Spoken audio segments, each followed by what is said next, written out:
Hello and welcome to Lesson 1 of the Business English course, Essential Job Vocabulary.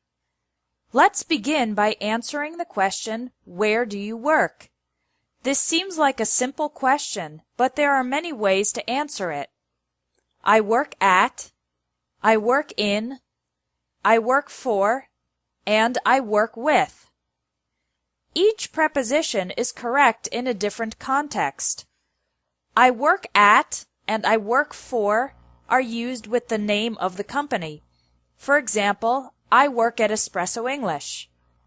I work for Nike. You can also use for if you work directly for a famous person. I work for Tom Cruise. I'm his public relations manager. I work in is used in 4 situations. You can say, I work in a place. I work in an office. I work in a school. I work in a factory. You can also use in with a city or a country. I work in Paris. I work in France. I work in is also used with a department or area of a company. I work in the marketing department. I work in human resources. I work in sales. Finally, you can use I work in with a general area. I work in finance. I work in medical research. I work in consulting. You can say I work with the things or people that are the objects of your day-to-day work. For example, I work with computers. I'm a teacher. I work with special needs children. If you want to add more details about your work, you can say, I'm responsible for. I'm responsible for updating the company website. I'm responsible for interviewing candidates for jobs. After I'm responsible for, use the ing form of the verb. Let's review. I work at a company. I work for a company or a person. I work in a place, city, country, department, or general area. I work with people or things. In conversational English, the question where do you work is commonly phrased as what do you do or what do you do for a living. How do you answer this question if you don't have a job? You can say, I'm unemployed, or more indirectly, I'm between jobs at the moment. If you work for yourself, you can say, I'm self-employed. If you have your own company, you can say, I own a small business. Or, more specifically, I own a restaurant, or I own a graphic design company. Now let's learn some essential employment vocabulary. When you are officially accepted into a new job at a company, you are hired by the company. For example, I was hired by an insurance company just 2 weeks after graduating from college. When you're hired, you become an employee of the company. The company becomes your employer. The other employees in the company are your colleagues or coworkers. The person above you who is responsible for your work is your boss or supervisor.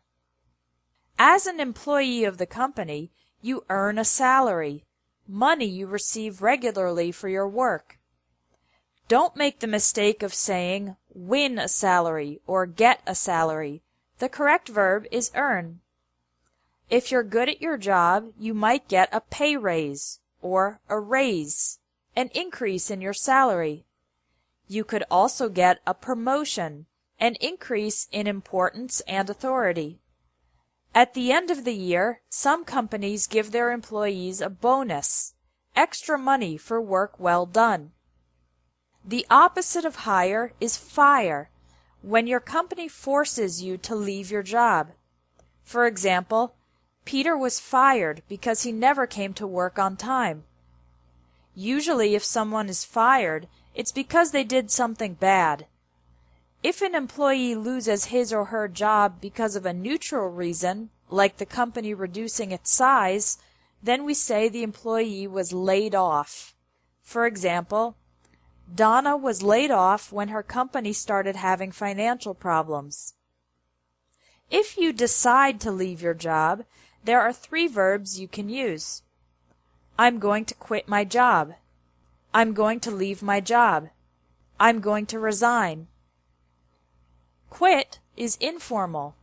Resign is formal. And leave can be formal or informal. When an old person decides to stop working, the verb for this is retire. In most countries, people retire around age 65. Let's review the vocabulary you learned in this lesson. Listen and repeat to practice your pronunciation. Hire, employee, employer, colleague, coworker, boss, supervisor, fire, laid off, earn a salary, get a pay raise, get a promotion, get a bonus, quit your job, leave your job, resign from your job, retire. Now you can take the vocabulary quiz to practice using these words and sentences. There's also a bonus quiz with extra vocabulary related to professions. That's it for Lesson 1 of the Business English course. Come back tomorrow for Lesson 2, Interview English.